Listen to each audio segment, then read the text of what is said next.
Hi, and welcome to the Backfield Committee podcast. My name is Sam. I'm here with Alex, and we have a special guest, Manu, today. He's Hey taking over. guys, thanks for having me. Yeah, of course. He's going to take over today for Adam, who is being a mama's boy, celebrating Mother's Day as we're recording this. He also had a kind of rough week with some food poisoning, so his voice wasn't up to par anyway. So it probably wouldn't have worked out, but we're happy to have Manu, who is one of the great dynasty owners in our circle. And he's actually just joined a second dynasty with us, which we're very excited. Although I did get a message from him this morning, basically saying how scared he is of the current defending champ in that league. But Yeah. either way, we're excited to have him. We know he's going to do great, and I'm going to give him a minute here to introduce himself, tell us a little about himself, and we'll move on. Yeah, sure. So my name is Manu. I'm the West Coast representative, unlike all you guys in New York. And yeah, played in a few leagues with you guys and have always enjoyed it and have fun and enjoyed all the trash talking via text, but it's nice to do it face to face here. Yeah, awesome. We're excited to have you, and I'm sure we'll be seeing you in future podcasts as well. So we're So gonna use. let's not be hasty. Let's see how the audition goes first. Oh, you didn't see the contract? You owe us at least one more after this. So we'll see how it goes. But either way, you owe Okay. us one more All right. if we choose to cash in on it. It'll be our Yeah, decision, I guess, got at it. that point. So this is going to be a bonus episode. We're going to talk about remaining free agents and their fantasy impacts, depending on their locations, where we want to see them go to actually make a fantasy impact. So hopefully this won't be too long of a podcast, but we'll see how it goes. We're going to throw out a couple of names. We're not going to, put everybody out there. Gabe Davis and the types are not going to be part of this conversation. We're not going to discuss any quarterbacks, just because all the quarterback positions are basically filled. There's nobody really interesting out there. I don't think anybody cares where Russell Wilson is going. And guys like D-Hop, but I mean, I don't know how relevant that's going to be. To the Jets. We're not really going to discuss guys like that. Just, kind of low-hanging fruit in the free agent market is not what we're worried about. We're worried about guys who actually can make an impact. We'll also mention AJ Brown and Brandon Aiyuk currently, just because they're rumored to be getting traded. And we're going to go under the assumption that AJ's going to the Pats, which I think is going to be a great move for him, great move for Drake May and for that offense. And Aiyuk, who's going to supposedly go to the Commanders at this point in time, who I just think he's been out so long, such an injury-prone dude, that I don't think he's going to have an impact on anything besides the cap space on the Commanders. What about you guys? What do you think about AJ and Aiyuk? Manu? I think Aiyuk, if his head is on right, which is a big if he's not like speeding past stadiums at 80 miles an hour and whatnot, I think there's a chance that he could do something. I think he could have like a Christian Watson type, resurrection after not playing for a year and a half, just because he's been interested in going to the Commanders for a long time. Like he was filming videos with Jaden Daniels even when things were going well in San Francisco. So that's his boy. He has like no loyalty to the team that he was signed with. He's been flirting with Washington for a long time. We know it's a good quarterback. It's a good system. The GM there used to be in San Francisco. So there's a lot of connections there that to me suggest that if he is actually sane, he could do something. So I'm a little bit optimistic about him. I wouldn't pay much, sort of a double-digit round kind of pick, but I think there's some promise there. Well, let me ask you before Alex jumps in. So let's say, one of the things we've discussed on here before is the fact that the Niners hold all the cards. And one of the things they might do is just hold on to him until September, trade him at the last second, which gives him no time in camp, anything like that. Do you think even if they do wait till September, a guy who hasn't played in 2 years, basically no off-season activities with his new team, you think he'll still have any kind of impact at all? I mean, there'll be a ramp-up period, sir, and, he's going to be rusty anyway because he hasn't done jack for a while. But I think that, the 49ers are acting like they've got the cards, but they don't. Like, they're not going to get anything for him. They're going to get a 7th rounder, 6th rounder. I don't think they're going to get much for him.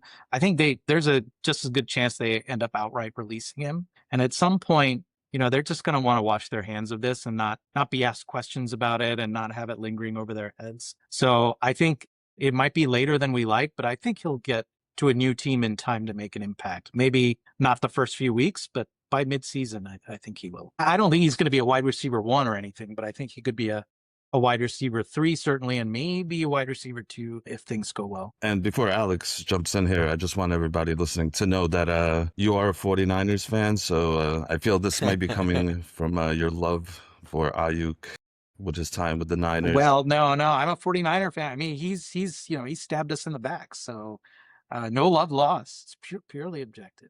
All right, fair enough. What about you, Alex? What do you think about Aiyuk to the Commanders? Let's see. I guess if speaking from a dynasty perspective, I probably couldn't be happier because right now his dynasty value is completely dead. So this way he goes to a team where he can make, he can make an impact. Yeah, I get it. He's coming off a long delay and but he should be healthy. I mean, I see him as a wide receiver 3, potentially moving up to a wide receiver 2.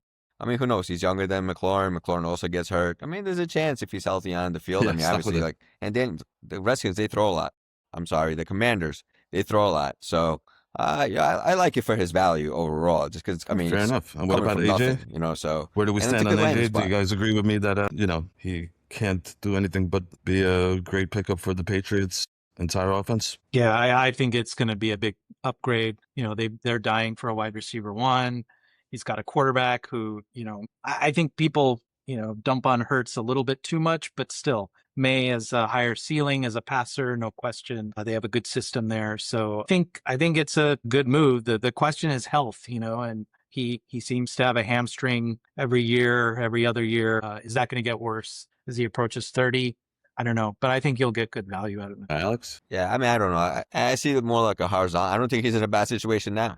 I think he's in a really good situation now. Look, I think the Patriots and the Eagles are like one of the top 2 teams that just like run the ball, right? They don't throw much. I know the Eagles are probably worse than the Patriots, but Patriots also don't throw much. They're like a run heavy scheme. I mean, like his situation. I don't know if people are discounting the fact that she's in a really good situation where Hurts. Look at the last few years. Yeah, he's been hurt a little bit, but he's still very productive, high volume receiver. So yeah, do you like May more? Maybe. I don't know. Do they throw the same amount? They do. I don't know. I don't see much of a win. I'll be honest with you.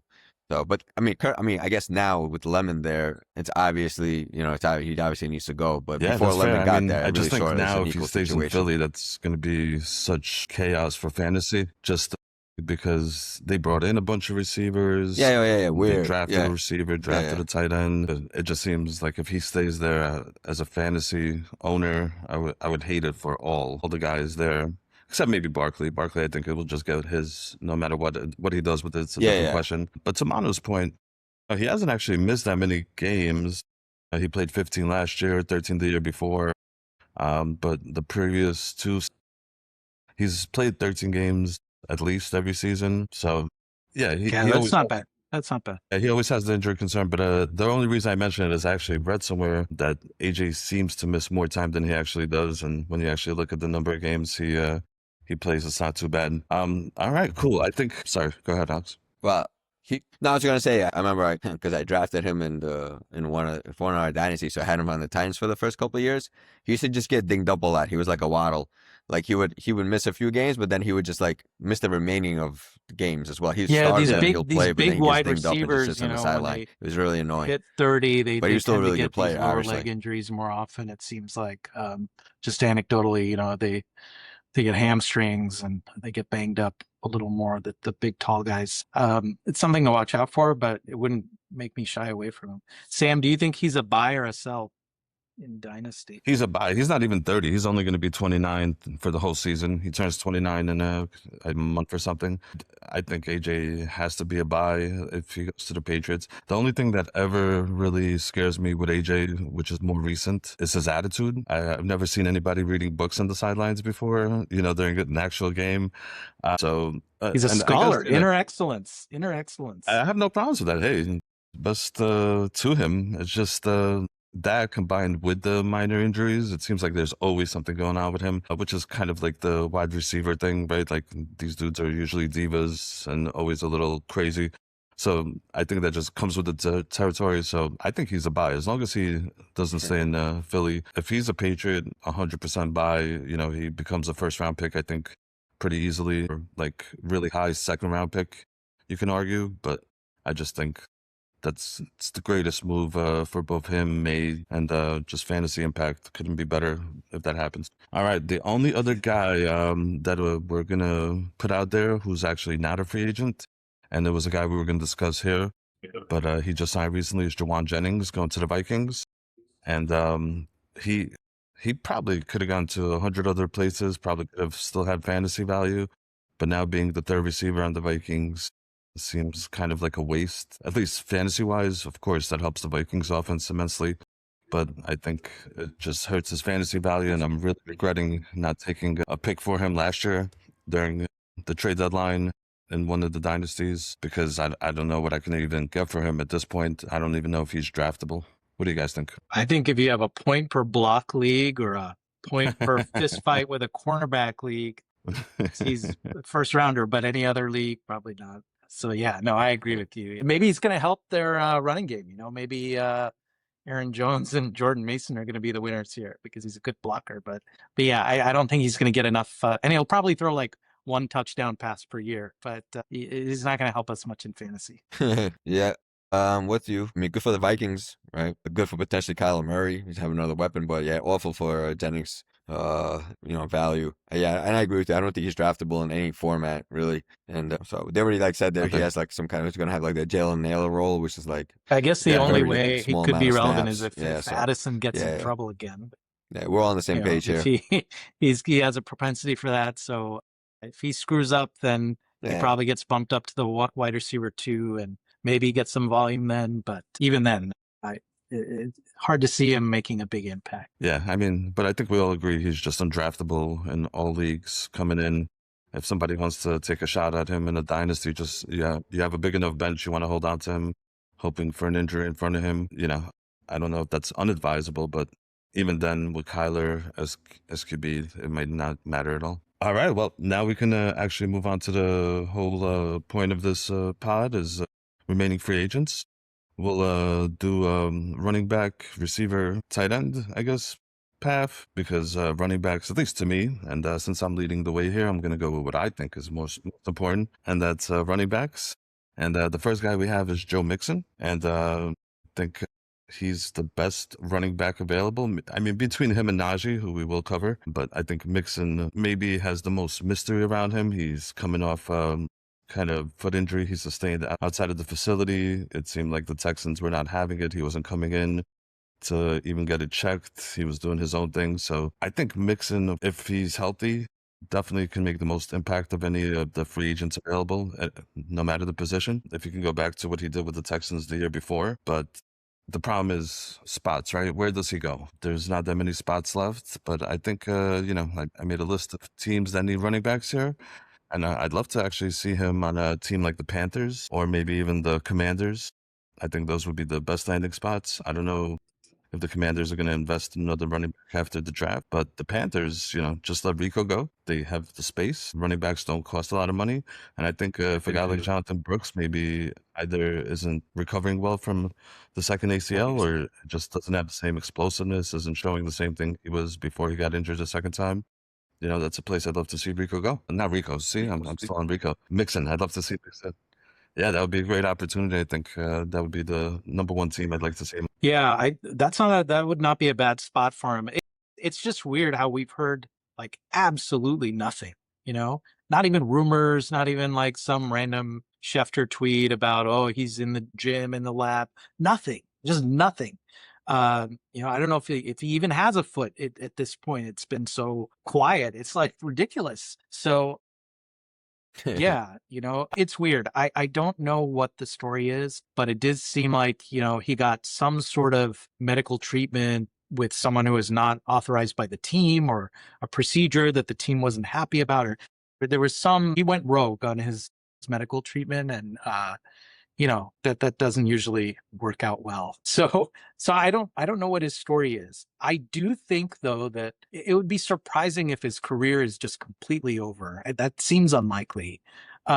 that he's going to resurface in some capacity. And I think it is going to be a situation kind of like what you're saying where, they're counting on a team that's counting on some young guys and they don't work out or they don't recover from injury. And then Mixon comes in like mid-season as a backup or something. Similarly to the Carolina situation, I could see that happening in Green Bay. You've got Josh Jacobs there, but behind him is a bunch of question marks, right? So let's say Marshawn Lloyd gets injured for the 47th time, or their backups are not doing the job. You bring in Mixon as kind of like someone who can spell Jacobs and share the burden somewhat, or even the 49ers, like Jordan James, Kalen Black, like these guys are pretty unproven and you need a credible backup to McCaffrey.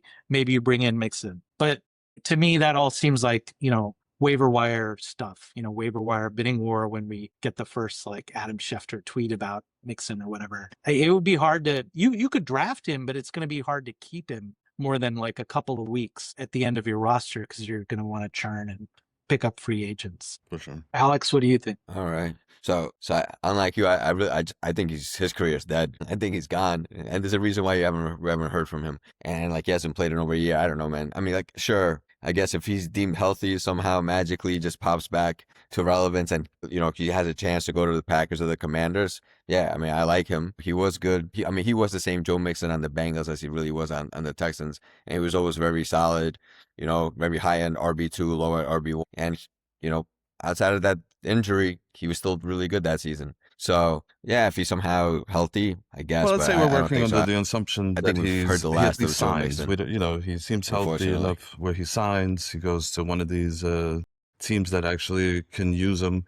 Where would you draft him? Redraft, dynasty, or I guess in a dynasty he's probably owned. Or at least in my dynasties, he's definitely owned. So what kind of trade value does he hold if he goes to a team where he might not be the starter, but he's close to an opportunity? Yeah, so I guess just like any other backup, like probably like round 12, 13, 14, like in a redraft, somewhere there, take a shot. If his, where he's the RB2, I guess. But I'll be honest with you, I think for him, he's probably going to be more of a guy that will get picked up when somebody gets actually hurt. Once there's a starter that's hurt or something like that, you'll probably start seeing his name pop up.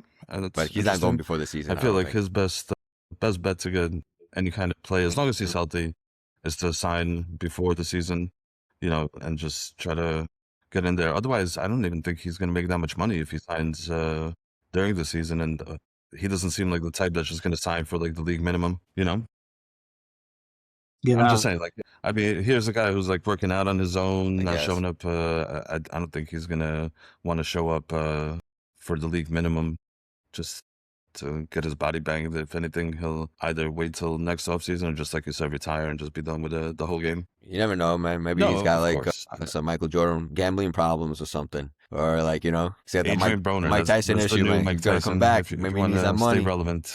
Or sound somewhat young. Adrian Broner, isn't he, Mike Tyson?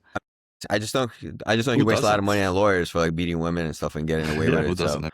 He's definitely done that a few times. So I'm just saying. I mean, yeah, sure. In case the third time comes around, he needs the money. Yeah. If he's desperate, of course. I mean, but I'm just saying in a world that we know currently where he has enough to, or thinks he has enough to retire and live life on a boat somewhere for the rest of his time. I don't think he's gonna come back for the minimum. He just doesn't strike me as the type. But I think what's a minimum? Look what like Rashad White signed 1 year, $2 million deal. I prefer Rashad White over Joe Mixon. Mixon at this point had an amazing year. If I was a team, like 2 years ago, and then he got hurt. Like he can come in and I don't know, but what's healthy? Like average 4.5 yards. What's healthy? 4.2, whatever. No, bro, he's like 31 years old, coming off a major injury. What the injury is, though. No way, you're dreaming. Who cares? It was a foot, a knee, whatever the hell it was, a hamstring. It doesn't really matter. The problem is that it's been continuing over a year.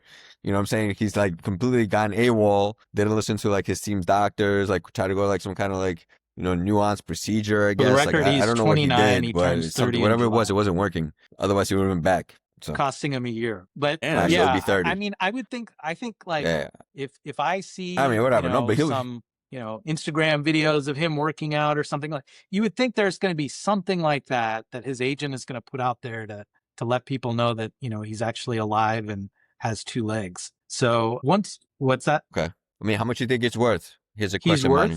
How much do you think it's worth? How much do you think it's worth on the running back I would market? do How the much do you think minimum it's or worth? a little Yeah. more than the minimum. How much would you But pay I him as a think he team? would play for the minimum. I think he would play for them. I'm with you. Yeah, maybe. I don't know. I mean, and you I have to think so remember, too. if he's taking a minimum and coming in like week 4, week 5, that's prorated. He's not getting that full salary. So I don't know. I think he just maybe sits out, retires, or he's going to come in before camp, or once injuries start happening during camp, that's when he's going to sign. I'm not saying he's going to sign before camps open up, but I think he's more likely to come in during camp than during the season. I think if he's not signed by the time season's rolling around, he's probably not signing.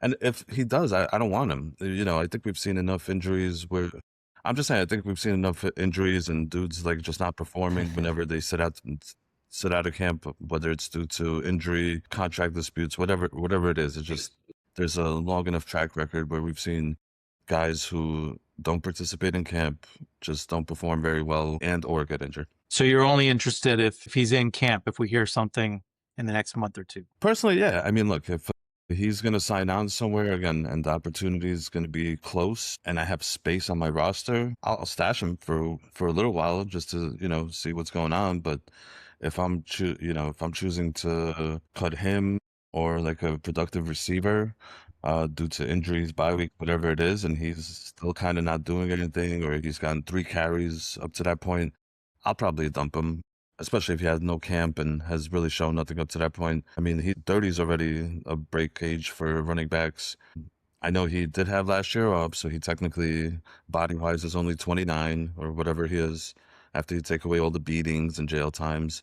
Maybe 28 physically, but overall, I'm just not very confident in anybody who doesn't go through camp. Yeah, All that's right, fair. you guys seem to agree. Fair enough. All right. Well, the next guy we have is going to be Stefon Diggs. Now that he's won his case and seems like there's going to be no suspension for him, I think he's probably the best receiver left on the free agent market just because he's not coming off injury. I mean, I know somebody can argue for Tyreek or something, and we will discuss Tyreek in a bit. But just based on production from last year's, Dick seems like the best guy left. And I think he could still help teams out. I know he had his ups and downs last year, but still overall basically productive. I think as long as he's not coming in and expected to be the number 1 anywhere, he can be pretty good. Honestly, we've talked about this before. The Dolphins, Raiders, these are definitely teams that have nobody there. I don't know if Diggs goes there. He seems like a guy who really wants a championship. Well, wait, he won with the Patriots? No, the Patriots got spanked last year in the Super Bowl. So he made the title game. So he's still a guy who wants a championship. So I think he's going to go to one of the contenders. And one of the teams I like him, if Seattle's not looking for another receiver, I know they have Shaheed, of course, JSN, Cup, but maybe Diggs is an upgrade on those guys. I don't know if they're looking for receivers or not. I wouldn't mind him going there. But otherwise, a team like the Chiefs could be interesting. They always bring in a veteran. So, like, as we get closer to camp, they have really kind of a bare bone roster behind Worthy and Rice. So I'd like to see him there, to be honest with you. Or maybe a team like the Falcons also can use another receiver besides London. I know they drafted a dude, but he's small, rookies. There's all that kind of stuff. So I think Diggs could be a really interesting fantasy guy this year. If he goes to one of these better situations, he can, be a low end receiver 2, high end receiver 3. And I would be looking to grab him in the later parts of drafts if he's in the right situation. How about you guys? Yeah, I agree. I think he's another double-digit round guy, but a pretty good value, pretty good, sort of late round sleeper. The interesting thing about him is, so I have some stats. I hope that's allowed, but Yes, of course. on this podcast. But so his yards per route run last year, which is like a good measure of receiver efficiency, right? He was 8th in the league, which was really good. 2.4. He's like right around guys like Amon-Ra and CeeDee Lamb. But he only ran 420 routes, which just for comparison is like almost 200 less than George Pickens. It's like 50 less than JSN. It's like 130 less than Amon-Ra. The point is that like he's productive, he's efficient, but he's just not out there very much. And if you watched Patriots games last year, you probably saw that. Like, have a great catch, little celebration, go to the sideline, and then you see him like on the next series or something. And there would be games where like they barely used him at all, and other times where especially if he's playing in a former team of his or something, they use him a lot. And so I don't know if that's health or if it's just like load management, age related. I don't know what that is, but it makes him hard to use in fantasy unless it's like a best ball league, because you don't know which weeks they're going to use him, and when they do, it'll work out well, and other weeks they just like put him in the garage, and I don't know what that's about. I think that it's that the team that's kind of like crying out for him, not the greatest situation, but the Raiders. Like, he would be perfect for the Raiders. They desperately need a receiver. They need some like veteran leadership. It's Vegas, so he can, engage in his extracurricular activities without any problems there. I think that's like the perfect fit for him. I don't know how great it'll be for fantasy, but potentially he could have a ton of targets there, and he has talent. So he would be like the ideal wide receiver 3, I think, for your team if he ended up in a place like that where he can get volume. A place like the Chiefs is ideal as far as like the touchdown upside, but that's another place where they can just hide him on the sidelines and only use him in selected situations because they have other weapons. So I don't know. But I think he does have something left, and hopefully he gets signed. Yeah, I definitely think he has something left. I mean, he still went over 1,000 yards last year, right? Even and I'll be honest with you, the things that you mentioned about the Patriots is another reason why I was not that high on AJ going there. They're just weird. Their schemes are weird. They run a lot. They don't throw a lot. That's another reason why he wasn't on the field that much, because it's just he doesn't block. And maybe he's just too kind of old, so they don't want him to get injured. They run a lot, so they take him off. So maybe that's why his snap count wasn't that high. But regardless, he was still their clear number 1 target when he was out there, So, and it looks like like I said, he still has some left in the tank. I think I agree with Sam that I think he wants to win a ring, I mean, I don't know what his mindset is. He seems like a pretty wacky kind of dude, with all the feels, he has he pays like 3 girls to live with him. He's got like 2 other ones. He likes women. Weird stuff. So I don't know what goes on in his mind. It's a throuple. But yeah, so I guess if he goes to Vegas, I think it's gonna be. If he goes to Vegas, it's gonna be bad for his personal life. I think. I mean, Antonio Brown ends up in jail or something. again. Who knows? But yeah, something like that. But yeah, I think I think he wants to win a ring, and definitely the Chiefs, obviously, probably the clear favorite in that sense if he lands there.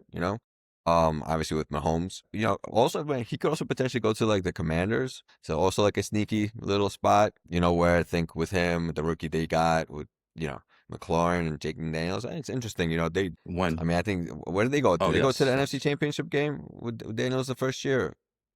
With Daniels, they did, right? So I mean, like, the whole team was hurt last year, so so I mean, they could easily make it back there, I guess. I mean, they proved they could, maybe not easily, but so interesting. But yeah, I still think he's got some left in the tank, and if he goes to a team like the Raiders, I really probably like that the most for his fantasy value, better than the Dolphins. I just don't think Malik Willis will throw. I think I like Mendoza for the amount of targets that Dixon could potentially get. So yeah, I would say he's interesting. Maybe even as early as it depends on the receivers out there. It depends on your draft, obviously. But I could see taking going in the 9th or 10th round if he's like a clear cut target hog. And that on the Raiders, I think he could be. And I think he could be I think really sneaky. You guys are kind of missing the point. You were almost getting to it. You almost combined to get to it, but give us the right answer, Professor, please. The word you're looking for is miscast. He was miscast as a number 1 last year.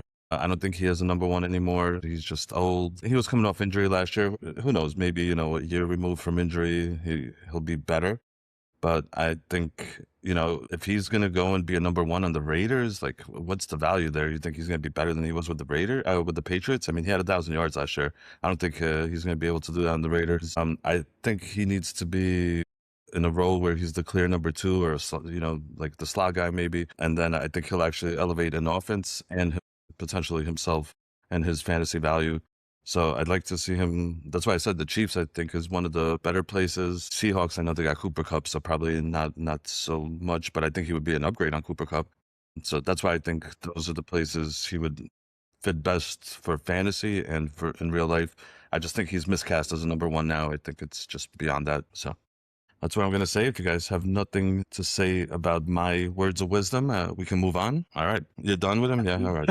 I can't talk about Stefon Diggs anymore. All right, well, we're going to take the tight end route, and we're going to talk about David Njoku, who's had some, I think he had maybe 1 possibly 2 years where he showed up upside and showed like looked like he could be a potential number one tight end. Never actually got there, either due to injury or just consistent Browns quarterback room of being just garbage. But now he's a free agent. I know the Chargers brought him in, to see if he's a fit, which was kind of weird to me. They have so many offensive weapons. Gatson broke out last year, so I think I'd rather see him go somewhere else. Definitely not the Browns. There's not that many options for tight end, I think, especially at this point. But I'd like to see him maybe go to like the Dolphins.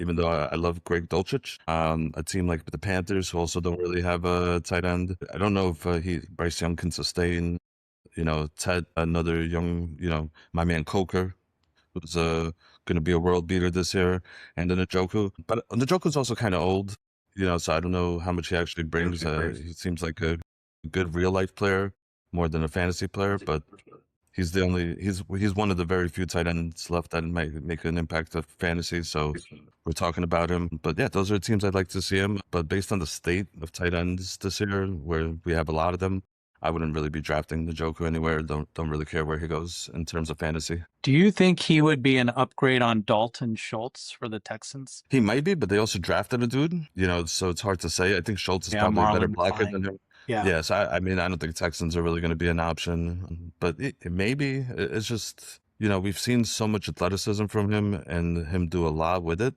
But then at the same time, we also seen it lead to injury and kind of inconsistency. That's why, I think the only way I would even get slightly excited about him is if he goes to a completely bare bones room like the Dolphins, like the Panthers. Maybe on the Ravens, if they're still running the two tight ends, he could be there with the Andrews type. But besides that, very little would excite me about Njoku signings. Yeah, I think a little differently about him. I think that, because he's an athletic freak, but hasn't been like super productive. He shows these like bursts of, highlights or impressive moves. I think he will be very situation dependent. I think if you put him in a Miami or something, I don't know that he's the kind of guy who commands like 10 targets a game or anything like that. They're not going to be in the red zone enough. I think if you put him on a good offense where they're in the red zone a fair amount, he could be a real weapon. He could have like, a spike season in touchdowns or something because he's that athletic. So, and he's been on a team that is, never sniffs the red zone his whole career. So it would be interesting to see him on a good offense. Think of any of the strong offenses that don't have a good tight end, and you could plug him in. Or, with the league moving to more like two tight end sets, if there's a team that has one good tight end but not two, you could put him in there and it would be impressive, I think. So, that's why I was thinking someone like Houston might be good. He might help bump them to the next level. Even the Bengals, they've had a hole at tight end for a while. They just have Gesicki. You put Njoku in there along with Gesicki, and now you've got like a really impressive offense. So I don't have a clear sense of where he should go, but the better the quarterback, the more I like his odds of making a difference. Wow, no way, really? So you like a guy who catches the ball but a better quarterback? Interesting. Well, I mean, I'm willing to sell for less targets and a better. And Dolphins are going to be in the red zone plenty. They still have A-Chain. I mean, I think they'll be all right in the red zone. But yeah, I hear what you're saying. Sorry, I didn't mean to jump in front of Alex here, but I just think I think his career high in touchdowns is 6. I don't know if he's really a touchdown guy because some guys are just not great in the red zone. I don't know if he's one of those guys. Anyway, sorry. Go ahead, Alex.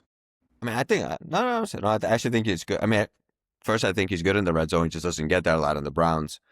The guy is talented. He's a little bit on the older side. I'm more aligned with what Manu said. And I actually picture him having his most relevant season would be somewhere where he has the most upside to score. He's got to have a place where he can score touchdowns. I'll be honest with you. I do. I mean, I like the Texans spot. And I really like the Bengals idea. I think there he would be better. But I feel like that scheme just they don't scheme out tight ends that well, that offense. You know what I mean? That's like the third option always. I don't know. It just like feels that way. They've had talented guys. It's just never erupted. Even Gesicki, he's a talented dude. It's just like they don't really use that position much, right? So I don't really know the numbers of how they utilize their tight ends. But I'll be honest, this is going to sound crazy, I think. But I would actually like to see him on the Cowboys. I just think he's going to have a real lot of opportunity to potentially score there. And I think he's a better talent than Ferguson. Even though Ferguson is younger, I think David Njoku is like, he's just a super freak athlete. And he was really, really I want to say underutilized because he definitely played a lot in the Browns. They just stink, right? So they just couldn't get him the ball correctly. Because like, if you look at the games he's had monster games. Like, I mean, if they've targeted him like 10 more, he gets monster games. He catches the ball. He runs after the catch, and he actually really does well in the red zone. So, I mean, I know it's crazy because, like, I don't feel like the Cowboys are going to do it, but if they do, I mean, he could probably have a 10 touchdown season there, right? You're expecting Dak to throw the ball a lot. They're going to be in the red zone a lot. It's just, I I mean, could see him doing we're it. middle of May early to mid May, and he hasn't been signed. There's got to be something to it. I mean, Yeah, he does look good at times, but he's not signed. I mean, there's a lot of teams that can use him. If you're talking about, the Cowboys, there's a lot of teams that can probably use him just as much. I mean, the Broncos, sure, Packers, like I said, Ravens sure. before. What else do I have on here? Yeah, so Lions could use him. Like Lions might be a good spot. We don't know what's going on with Laporta's back. Like, you know what I mean? Like, and they don't really have anybody. So I think the spots he can go to are plentiful. And they will have good quarterbacks like Manu wants for him. It's just the fact that he hasn't been signed yet is a little weird. And yeah, that's really it. I mean, other than that, he seems like a pretty good football player to me. Like, yeah, I don't know why teams wouldn't want him. I'm, let me ask you, let me ask you a question. You think it's because this specific draft was so tight end That's a heavy? great point. Because a lot of tight ends went in this draft. I mean, I know a lot of them are like blocking tight ends or like but I feel like it was such a heavy tight end class. Yeah, Maybe that's absolutely. why he's gonna have Very to wait a little possible. while. But again, still, like teams like the Dolphins still are riding with Dulcich. You know what I mean? Like, and rookie tight ends take time to develop. So I don't know. I don't know if that's such a big roadblock. And we've got three big name tight ends. Sorry, Sam, you're breaking up a little. I wasn't saying anything. I was listening to you talk about 3 tight ends. Yeah. We got 3 big name tight ends who are all like coming off of injury, right? With Kittle, Kraft, and if you count Laporta too with his back. Laporta. So if one of those goes badly, I could see him like being brought in to one of those Yeah, situations. except for Kittle, because Kittle's always coming off of injuries. All right, yeah, we'll see. I mean, Njoku's interesting. I do love his athleticism. Like I said, it's a matter of really where he goes, and he could go to a lot of places and be interesting. But also, the state of tight end is pretty strong, so I would kind of not really care. All right. Sounds good. All right, let's move on.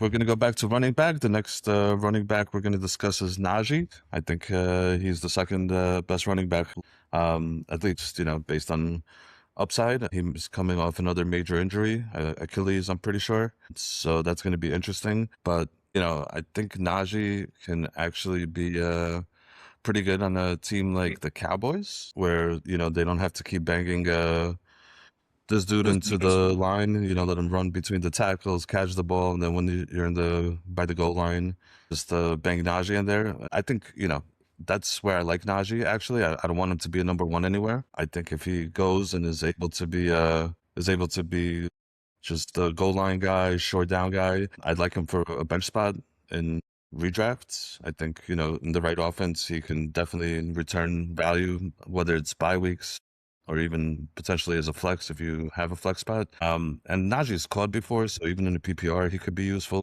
especially if a guy goes down. I like him on, a team like the Packers where Jacobs always gets hurt. They don't really have a backup. So I'd like to see him in a place like that where, he can not only get the goal lines, but also maybe behind a guy who's nicked up often and can get a job that Najee could take.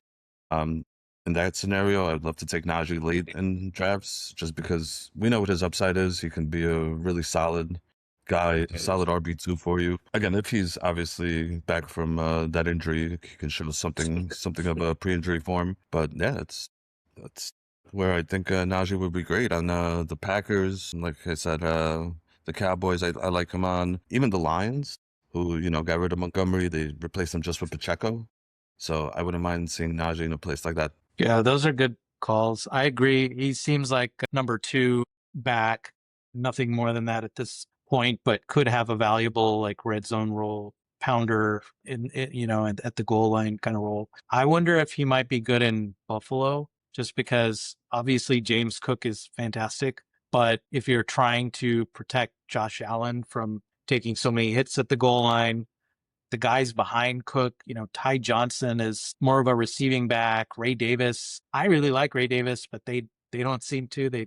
He's on special teams a lot now. So he might have a good role there if they are smart enough to try and protect their investment in Josh Allen, and keep him from taking so many hits at the goal line.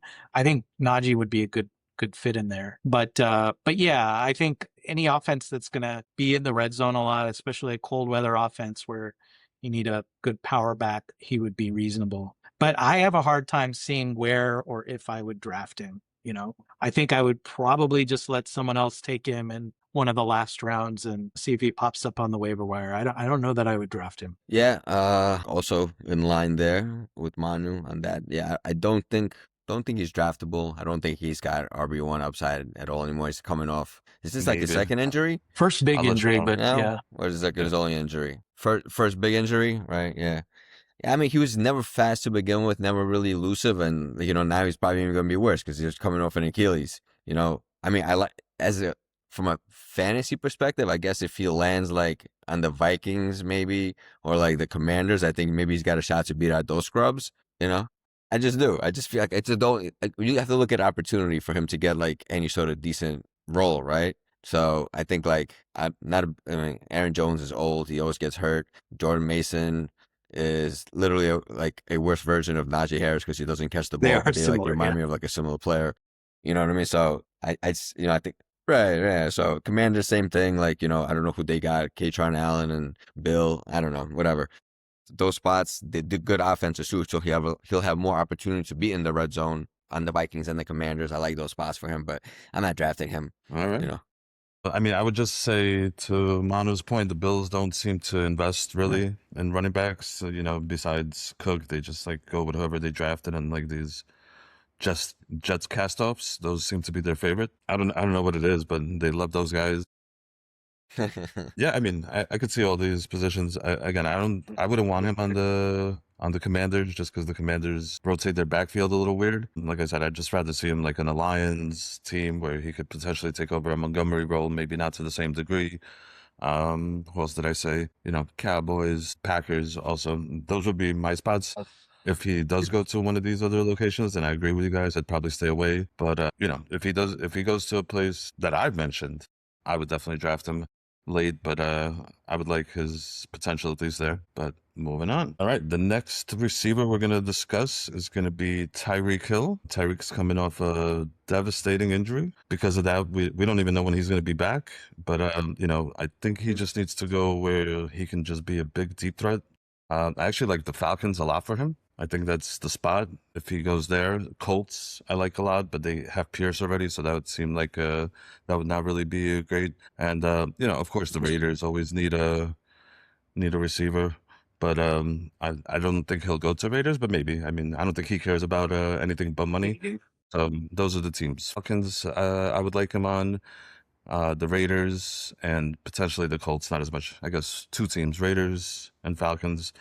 And if he's healthy, then I'm drafting Tyreek as a receiver 3 with potential for more. Otherwise, I'm staying away from him. Yeah, that injury was horrific, and he's getting up there in age. He is, though, such a freak that I could see him coming back against all odds. I don't see him making a huge fantasy impact, but I think Falcons is perfect. I agree with you on that. I think that's probably the best opportunity for him.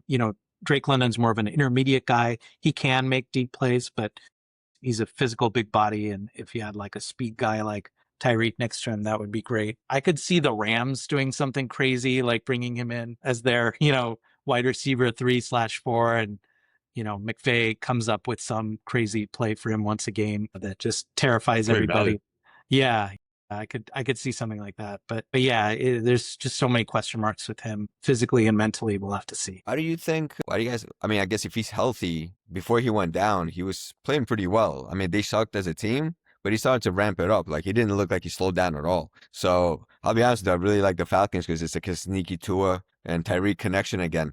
I think that could be actually devastating to London. His value, if he goes there just because if Tua is the starter, it's sneaky there, but he could potentially, like I said, he was playing pretty well. Like, I didn't see any kind of, 31-year-old receiver. I mean, he still looked very, very good out there. So I could potentially, I actually like him more than Sure. Diggs if he goes to the Falcons. I'll be honest with you. Like if a Tyreek goes to the Falcons, the Rams not so much. Even though I think Devontae is like 35, they ain't 34. He's like a lot older, I think, than Yeah, but I Tyreek mean, at he's this just point, there right? catching TDs. I don't think that they would So cancel each Yeah. other out in any way. No, right. that's why I think there's room for him. Yeah, right. But I No like the way, Rams. stop I it. think he. Right. But like, I just think Puka is such a clear dominant number one. But I feel like on the Falcons, that Tua and Tyreek connection could be a sneaky, really could sneak him into like a low on wide receiver one. He could do some damage to Drake London's value, maybe for a year, but like not like overall dynasty. But like in the redraft this year, I would drop London down if Tyreek is But healthy where and are went to you the drafting Falcons. Tyreek if he goes to the Falcons? If he goes to the Falcons, probably take Yeah, a of course. chance on him and he's healthy to start the season. I can see myself trying like Whoa, round 7 that's in a crazy early. redraft, Yeah. round 8. I mean, like, dude, it's that or like it's like the same time you're gonna take a rookie like Jordan Tyson. Who are you taking more, Tyreek Honestly, or Jordan Jordan Tyson? Tyson. And I'll Me tell you too. why. Well, let me tell you why. Let me tell you why. I had Tyreek Boom. last year, and you might think his numbers were good. They were not. They were not that good. They were cool. I mean, they weren't like completely done numbers, but they were cool. But again, I know. that's problem But- number one. He's coming off a major injury. Even if he's healthy coming into the season, I don't know what he has left in the tank or how much of that explosiveness is left. That's problem number two. And problem number three is Tua. Is Tua gonna make it past week 3? Is he gonna make it past week 1? And then I'm stuck with Penix. I mean, I still have a lot of question marks on Tyreek. I'll take Tyreek as a wide receiver 3, 10th, 11th, 12th round. 10th might be even a little early, depending on who's still out there. But yeah, that's crazy. 7th, 8th round is crazy. I would definitely take Tyson ahead of him all day, every day. I don't know if Manu, you want to jump in on that? No, or I we agree can with move you on? 100%, Sam. All right, very cool. I think you guys are Yeah, awfully maybe. wrong. I don't believe so. And I hope he does go to the Falcons. I think that's honestly a perfect landing spot. And I'd love to see which one of us is wrong and which one of us is right. And we can, obviously revisit later. First, he has to sign somewhere before we can even discuss that. But that would be the perfect spot, in my opinion. Rams just seem terrible with all their tight ends. No red zone role. Puka. I just think that would be huge disappointment if he went to the Rams. All right, next. I'm gonna put these two guys together. It's gonna be Ertz and Waller, just because I mean most of these guys are kind of similar going forward. I think we'll do maybe one more guy on his own, but everybody else we're gonna kind of pack together just because we also want to get this wrapped up. This shouldn't, be like a regular episode. This is a bonus episode, guys. All right. Ertz and Waller. I think if Waller does decide not to retire, which I know he's rapping, which usually means he might be leaning towards retirement. And the rap wasn't bad. Like the clip I heard wasn't bad. But I think the teams that need the tight ends that these guys might actually help kind of the same. I think the Dolphins. I could see signing Waller back because again, that's one of the teams that makes sense. Ertz, I don't even know where Ertz can go. Because he's coming off another injury. He has no after the catch ability left. So I'm just like trying to think of a team that can use like a catch and fall guy. And the team that really comes to mind are the Cowboys because they have all these big play dudes. So Ertz kind of like being a first down guy who can just be there for what's his name for Dak as a safety net. Seems like a pretty good spot. Chargers maybe. That's what I see. But I think maybe Waller. Well, Waller always gets love as long as he seems like he's getting the opportunities in a draft. So I would say the same thing for him. But again, very few places. If he goes back to the Dolphins, and you need a tight end or you just want to take a backup tight end to whichever tight end you drafted because you're not too comfortable in them. Like maybe a likely, you don't know how he'll readjust with like the Giants and you want to take a backup tight end and Waller's like in Miami or Ertz is in, a place where he can be kind of a touchdown guy or kind of a catch and fall guy, then I would take these guys. Otherwise, again, I would stay away from all tight ends basically that we're discussing. All right, I'm gonna make a wager here that the duration that you talked about these two guys is longer than the actual length of their remaining careers. I think they're done. Ooh. I think both of these guys are done, and I don't care where they sign. Ertz especially, I don't care. Waller maybe, he had that like multi-week little renaissance there, and then it flamed out and he got hurt. So, maybe I would give Waller a look, but waiver wire fodder. Yeah, I hope they decide to stay home, so we don't have to ever talk about this again. And that's where I hope they go. Yeah. By the way, I mean Waller's. Yeah, sure. The second song is way better than that corny ass romantic garbage that he put out his first time, and when he got his heart broken, that was so awful. What's he doing? This one's a little bit more gangster. It might have been a like, bad song, but I think we got his just reputation. a perfect 15-second clip of it where it sounded pretty solid. Maybe. And just to let you guys know, I did see Waller get traded for, I believe, a 3rd-round pick in the dynasty last year. So when I see a guy getting traded last year, yeah. Last year. Well, I mean, what's changed? Yeah. 6 months? I mean, come on. Cut it out, guys. I'm just saying, if a guy's still getting traded for picks the previous year, there's a chance, is what I'm saying. All right? But I think we can move on. All right, well, we have 2 more sets of running backs, which I think we can just fit in here and do in one. And those are Chubb and Hunt, who are kind of the same type of guy, kind of like, in between the tackle, get you 2 yards a carry, and randomly will give you 6, but then go back to 2 on the next carry and the touchdown. So I think those guys are irrelevant to me. I think if Hunt either goes to the Chiefs or he's going to be a free agent for a long time, and maybe some real needy team will sign him during the season. Chubb, he just looked terrible last year. I know the workout videos are amazing. He continues to press just crazy numbers on his back. Really amazing. That guy is super strong on the streets. I would never say this to his face, but I think he should retire. He's done. So I don't care about those guys. And then why don't you guys talk about those, and then we'll take the second set of backs and throw those out there and finish the running back discussion for the day. Yeah, I think Chubb needs to join the powerlifting, circuit and win some championships there. I don't really see a role for him that will be fantasy relevant. Hunt, there's like a 10% chance that he ends up being fantasy relevant if he got to a place where he could catch passes because he's a decent receiver. But he's very slow, and he used to be slow and he's slower now. It's another one I'll leave for someone else. Yeah, so these dudes, for example, in our dynasties, we need to cut our rosters to 18, and if these guys are there, I would cut them before. I'd probably keep a defense over these scrubs, potentially maybe even a kicker. You know what I mean? I mean, obviously, yeah. So let's, go ahead. I mean, before I move on to the next two, I'm just going to call BS. Nobody keeps a defense over running backs. It just doesn't happen in my leagues, at least in my leagues. We have a lot of space. Nobody does it. Let me ask you a question. If you had it right now, like let's just say you have a lot of options, right? So the hard decisions, and you have the Texans or the Broncos, or you have Nick Chubb. Who are you cutting? I mean, currently they're free agents, so obviously I'm cutting Nick Chubb. Like, that's obvious. I'm just saying if we're let's say he goes in your best situation. Ask me a question. Let me kind of get there. Now, if Nick Chubb is in the most ideal situation for Nick Chubb, I'm still gonna cut Nick Chubb just because I think he's dead. He's done. Based on last year, he is just useless. Like, I'd be scared to start him if I have to. Hunt, if he, maybe he's he's shown last year that he at least can be a flex weekly. Chubb didn't really even show that. Chubb showed he can get you a 6 a week, but most likely a 2 to 3. So Hunt, if I have a whole bunch of running backs, I would just try to trade Hunt or the defense. But if I couldn't, I would drop Hunt. Hunt is another. Sorry. Hunt is another. I was just gonna guy. say he's talking. Sorry, I was just gonna say he's talking about the top defenses. Those scenarios don't really happen. Right. Anyway, go ahead, Manu. Right. Obviously. What? Why wouldn't they happen? I mean, of course, it's so likely to happen that you have so many running backs, and you have a top defense, and you have Nick Chubb or Kareem Hunt. Like, it's just, that's a lot of things that have to come together. Hunt is another guy that I could see. We keep putting guys on the Packers, but I could see him being a backup on the Packers. Yeah. Everybody's the Packers are going to have a strong running room. So hold on. For example, let's say he signs to the Packers. You're dropping the Texans, or you keeping Kareem Hunt? No. Let's say you're okay running back. Kareem Hunt, there is no team.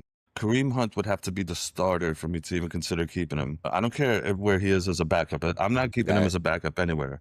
If he signs with the X team, the starter is out for the year, or a long period, talk to me. You know, I'll see how I'm feeling. But again, if he's on the Browns and Judkins is down, I'm probably still keeping the defense because the Browns, to me, have no offensive line. So I know Hunt is just going to struggle. So the situation still has to be right, but he definitely has to at least be starting for it to even be a consideration. All right. So the last two running backs we're going to discuss, and I'm going to group together, are Austin Ekeler and Antonio Gibson.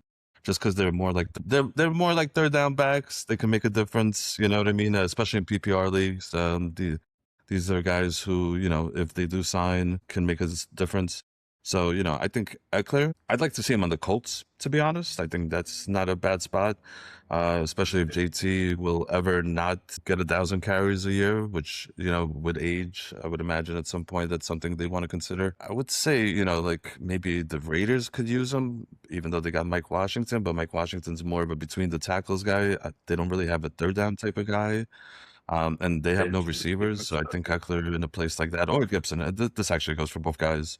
Ekeler, I think, is still probably the better of the two, but he's coming off a major injury, right? What injury did he have? He has Achilles, so yeah, so I think him and Gibson are kind of the same guy now, until at least we see that Ekeler is back to having the burst. He's also old. The Niners, maybe? You know, like, again, another team that can probably use someone to take the pressure off C-Mac. And the guys behind them are kind of underwhelming. And the Ravens love these kind of guys. So I don't know, you know, how in love they are with Justice Hill, you know, how committed they are to him. But that's another spot that I think would be good for these guys. And depending where they go, I could see drafting these guys with my last pick in a PPR, you know, redraft or dynasty, just because they will have value. They'll potentially catch the ball, and it's easy to cut them if they're underwhelming. Yeah, PPR league last round. I would consider either of these guys. You named like almost a third of the league in your answer, so I don't have any more teams that I can add there. But I think the teams that you named, especially I like the Colts because you know, Taylor, I think he can catch, but the stats would argue otherwise. They never seem to throw to him very much, and so they could use a third down back who can catch, and both of these guys could do that. Gibson's got to get over his fumbling issues, if I remember correctly, but if he does that and makes a full recovery, you know, he's younger, he's got some explosion to him. I think he could be a decent fit. Ekeler was slowing down even before the injury, so I worry about that a little bit. But yeah, PPR last round, maybe I take them standard way. Yeah, that's probably about it. Yeah, I like him on the Niners. I think for his value, that would be very, very interesting. Just because Shanahan, he schemes running backs that catch the ball a lot, and he has like a similar type of game to McCaffrey in a sense. When he was in his prime, they were kind of similar, you know, kind of guys. So it'd be interesting. Obviously, like, you know, McCaffrey could go down. His value, I think his value would be at the highest there. I like him on the Colts too because it's very interesting. Because obviously, yeah, JT, they don't throw him the ball for some reason, but they could, yeah, and they don't really have anybody behind them, right? Like Diggins or whatever, whoever the DJ rookie was last Giddens, year. I Is was that the told only he's worth running 2 back they have firsts there? by one of our league I mates. don't even know. Yeah, well, So, I mean, I think that yeah. teammate might have gotten kicked in the Yeah. head by a goat prior to telling you that. No, they got another Yeah, seventh yeah, rounder yeah. this year. They drafted another. Yeah, they did. Did they? Okay. But yeah, but so in a PPR for sure, if Ekeler goes to the San Francisco 49ers, I'm drafting him for sure. It's an interesting spot for him. I like his for his value. But honestly, I think both of these guys, they should just be chilling in their wheelchairs, you know, at home, recovering so they can, like, you know, walk and play with their kids. I mean, Gibson just had an. I was gonna say Gibson only had an ACL. I mean, what's his name? Right? He's I mean, kind of young, he's right? not young. He's like Gibson's 28-ish, still youngish. probably. Alex But is no, maybe- compassionate. You know, he's thinking about their Okay. long-term future. It's compassion. Alex just doesn't want to talk about these guys. I think that's what it is. Ekeler, though, has had a major whatever. I injuries think, like, already. is it It's not his first. Sorry, go ahead. It's true. No. Ekeler already has a podcast, and I think he's dating a celebrity, right, or something. So, Who doesn't have a podcast? I think or who so. isn't dating I a think celebrity so. or both? No, he's doing both. He has his own podcast. Would be awesome, by the way, if you're listening. You can have us on your show. Whoa. He can be on our show. I'm not So going he's got on a his show. podcast. I never even heard about his podcast. I know about this Well, podcast. I don't know about Ekeler's podcast. Good point. Yeah, that's right. That's fine. But so you don't have to invite fair. them. I'll go. That's fair. You don't have to come. But yeah, I forgot who he's dating, but he's dating a celebrity or like I mean, whatever. sure. Not important. Listen, Anyway, I don't mind if he retires, but he seemed to still have something in the tank. So, you know, I like him in a few places. And again, I think Gibson's kind of the same thing. He's also married to Melanie Wilking. I don't know who that is, but she doesn't sound very famous to me. So I think, Yeah, oh yeah, yeah, that's okay. her. Look at her family. I think it's maybe her dad or her sister. Somebody's like So famous is in I he that don't know if we family. healthy? have time to put together a whole Ekeler family tree here. This is the most interesting thing about him. Okay, at this point, All right. Well, I'm gonna all find right. out who While she you is do right that, I'll now. introduce the next couple of guys here. I'm actually going to introduce our All last right. two guys. It's going to be Deebo Samuel, Keenan Allen. I know they're kind of different, but we're kind of putting them into the same bucket here. You know, to me, Deebo's very interesting. I don't actually know why he wasn't good last year. It's kind of confusing to me because he seems like he's at least got the skills. He's not old. I know he's like always banged up. Maybe the injuries have finally caught up to him. Jaden Daniels went down, but you know, I don't know. He's kind of interesting. I really think he can have a great bounce back season. Alex, I think you have something in the background talking. If he's healthy, I guess, and his body's just not dead, he's very interesting to me. I think like a team like the Packers probably would love his skill set. You know, they kind of thinned out that receiver room. He'll have space there. Colts would be interesting. Chiefs, you know, are obviously interesting for everybody. I just don't know if they're going to invest in a guy like Deebo. He's probably not going to go for a very low salary. And of course, you know, Dolphins, Raiders. But yeah, I think Deebo can actually be very interesting for fantasy purposes if he's in the right place. Just I believe in him still. I know he gets injured. He's had a few down seasons, I think in a row, if I'm not mistaken. But I really think in the right situation, he would probably be like a guy who I take as a like my third receiver on my team, you know, my bench receiver, 3 receiver league in the right situation. I probably would take him as well, especially PPR. So he's kind of interesting. Keenan, I think Keenan's one trick pony at this point, kind of catch and fall. You know, maybe early in the season, he always seems to have juice, but that lasts for like 2 or 3 games. And then after that, he becomes, you know, a 10 reception, 80-yard guy. So he's not so interesting to me in that kind of role just because that's very tricky to kind of predict every week. So I wouldn't want to rely on him. And he always feels like you just want to cut him every week, after every week, just because his numbers are so underwhelming. And PPR, obviously that's useful still. But, you know, I think Keenan Allen's going to go. Keenan Allen, you know who he reminds me of? He reminds me of a Raider who goes and retires a Raider. You know, a legend who goes and retires a Raider. That's who he reminds me of. I think that's where we're going to see him. I don't know what the odds are of him going to the Raiders, but I would bet it. Yeah, I think the Raiders would be a good old folks home for Keenan Allen. I don't see him doing anything for fantasy either, and I agree. It's probably like one last hurrah here. You know, be a veteran leader to provide some mentorship for the younger wide receivers, that sort of role that doesn't help us very much in fantasy. And they don't have any receivers. Right. True. Yeah. Deebo. So I think the reason why Deebo wasn't good last year, in my opinion, is that number one, he played a very physical style and took a lot of hits and probably aged faster as a result of that. He secondly was out of shape last year. He was heavy. This was like an ongoing battle that he had when he was in San Francisco. Some years he would come in heavy. Some years he would come in better shape. And the years that he was heavy, it would take him a while to round into shape, or he would get hurt more in those years. And so that probably is catching up with him a little bit. And then the whole offense in Washington had issues because of all the injuries as well. But I don't like the fits that you threw out there, just because I feel like, Packers, there's some overlap with Jaden Reed there and kind of the gadgety roles. Same with Rashee Rice and the Chiefs. Like, they each have a better version of Deebo, not exactly the same, but a lot of similarities. Guys who don't like run a lot of vertical routes, or more like crossing routes or handoffs or gadgety type plays. They all have, I think, better versions of what Deebo is. I think a lot of people tried to get their own version of Deebo over the last few years and drafted guys like that. And so now the original is not as in demand. So he's going to get signed somewhere, but I am not going to be interested. I think he's Well, like where a do you wide want to see receiver him? 5 or 6 on your bench at best. I mean, where do you want to see him, though? I mean, you know, it's good to criticize other people, but you're not actually giving any suggestions on where you'd like to see him. I want to see him on his couch. I don't want to see him on a Ouch. roster. Wow. Okay. I don't think there's a great spot for him, a great role for him. Yeah, no, I mean, you could put him in Atlanta. I guess they have that hole at wide receiver too, but they need a speed guy. I think. I don't think that he complements them. Yeah, I don't see a great fit for him. What about the Bears instead of DJ Moore? I mean, I think they want Luther Burden to fill that role. I think. Well, yeah, no, of course. He's I'm just ascending, asking and they've got Colson Loveland. Like, what do you need Deebo for?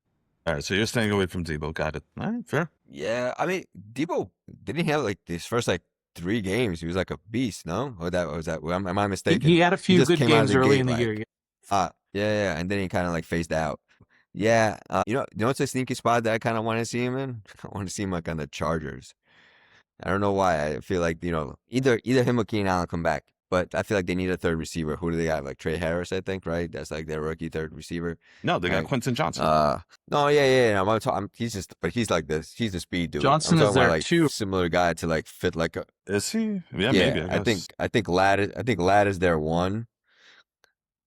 Yeah, so I don't know, man. I think that Deebo could be useful there. I kind of like him there. Plus, it's pretty good offense team, playoff team. But yeah, I wouldn't invest heavy in Deebo at all anywhere at this point in his career. I feel like if he goes to the Falcons, which seems like a good spot, I just feel like she goes there and his value is completely nothing. At least Tyreek has like some kind of connection with Tua, but I think Tua throwing the ball to anybody else is just garbage. Yeah, you guys are being a little harsh on him. I mean, like he had some good games last year. I'm not. Yeah. I said that. I said he came out like a beast. I don't think he didn't come out as a beast. I mean, think he's done. His first game was good. Then he had a few games, like looks like games 4 and 5 were good. And then looks like, one of the November games was good. He had a few good games. I mean, he phased out. He had one good in Madrid. He had he had like a solid 5 games. Sure. So I think he's still usable. I think Manu is going to miss out if he goes somewhere good and he's not drafting him. First of all, I feel like he needs to go somewhere warm. Because if he goes somewhere cold and gets hit outside all the time, I mean, because he's just a physical dude. He takes contact. He's not going to run away from you. But he just like literally nobody can tackle him. But they still hit him like 4 or 5 times before he goes down. I don't know if that's like better or worse. I feel like that's worse. You get hit like 4 or 5 times because he's not going to like speed away at a 60-yard touchdown. If he goes to a 60-yard touchdown, he's going to be hit like 10 times. He'll have to break 10 tackles just to go for that 60-yard touchdown. Yeah, he's just those type of guys. I like him. I like him on the Chargers. I would maybe take a late flyer on him with like a last round pick on the Chargers in a redraft.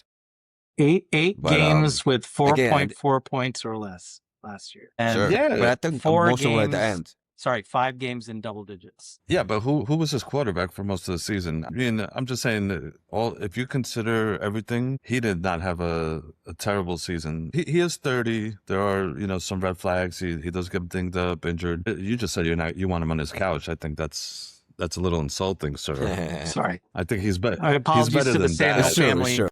He's better than that. I mean, I actually would not mind if the Commanders resigned him if they can't get Aiyuk. Sure. Even if they do get Aiyuk and they just resign him. But you don't like him on the Colts? I feel like on the Colts, like all they have is Downs, and then they have Pierce deep. So Downs playing the slot. I think Deebo mixing in as kind of like one of these dudes that can kind of do everything, right? Because the Niners, I remember, used to use him kind of in all capacities. Yeah, Colts would be a decent fit. Yeah. What about your Giants? I like the Colts. They just drafted a dude. They got neighbors. For me, it's all about likely. So the less competition likely has, the better for me. But yeah, he might of course be a good fit there as well. But I'm on the let's get likely to tight end 1 status at this point in time. So the less competition, the better. Giants actually might be a good place for not to do a callback here, but Giants might be a good place for like a Najee, especially if Scadaboo's not ready. You know what I mean? Like he seems like the type of guy that what's his name Harbaugh likes. Strong between the tackles type. Yeah. But anyway, that's a callback, and we're already going long. Do you guys have anything you want to say about Keenan Allen? I think Alex threw in a few jabs at Keenan. No. I mean, Manu, he spoke about him. I don't want to speak about him. Did he? I don't think he even mentioned. Did you mention Keenan Allen? I think I said he's dead to me. I think that was the gist of it. Right. Very forgetful. Yeah. So yeah, no. All right, also. No, I mean, he goes back to the. Oh no, you said you want to see him back in the Raiders. You guys talked about the Raiders. That's right. That was Sam's idea. Yeah. Because that's where old dudes go to retire. And you went along with it. No. That's right. Listen, for all the crap that you guys, you can shit on Keenan Allen you want, but he was actually useful last year in a PPR. I had him, and he had like 4 or 5 games in a row where he actually put up like really good numbers, believe it or not. Like at least 15, 16 fantasy PPR points per game in those games. He And starts he was off pretty fast. consistent with it. He starts off fast, Right. and then he becomes a 8 for 50 type of guy. So, Yeah. you know, if in the That's PPR fine. that's useful, October. No, that's not useful. But if he goes back to the Chargers, you could use him for the first 4 or 5 weeks. 8 for 50 is not useful in PPR. It's useful as a third receiver. That's pretty No, useful. no. Oh yeah. 8 for 50. But yeah, it's a third receiver for sure. No, I'm just saying like, but you say he phases out, right? So like in the beginning, I mean, he's a useful guy. So if he goes back to the Chargers, I'm drafting him in the PPR just based on what he did last year. I mean, And he's still like 30. He's also 34, 35 years old, right? he's old, but I mean, he's done it, I think, 2-3 years in a row now where he starts off fast and then he just kind of becomes the catch and fall dude. And last year was, I think, by far his worst. But even last year, he had the games where, you know, he catches 11 balls for 73 yards, which is still useful. Right. But then he also has the games where he catches 5 for 12. So it's like not as useful. It's just a very scary floor at that point that I don't really want to deal with. So I would probably stay away from Keenan Allen. Maybe, I guess he's useful for the first few weeks if you want to take that chance. And, you know, just like you have a very weak receiver room on your team and you don't want to be starting like some scrub, you know, in fantasy the first week. And you want to give that old Keenan Allen the old college try. On the right situation, probably. He does start off fast, but I just wouldn't rely on him long term. When the leaves turn color, that's time to cut him loose. That's Keenan's time. Yeah. All right. All right. Well, guys, we had a good talk here. I'm sorry we ran a little long, Manu. And Alex, I think Alex wanted it to be shorter today. Did not work out. You know, this is what happens when you have such intelligent men with so much on their mind to discuss. But I think this went pretty well. Manu, how was your first time? It's fantastic. Fantastic. Hope I get invited back, but I'm not optimistic. Yeah, we'll review the tape. I mean, there were some things that you probably have to work on before the next one. Yes. But we do appreciate you coming on. We appreciate everybody joining and tuning in week to week, video to video, short to short. The Backfield Committee will be back hopefully next week. And follow, like, and leave some comments. Let us know what we're doing good, what we can do better. And we look forward to speaking to you soon.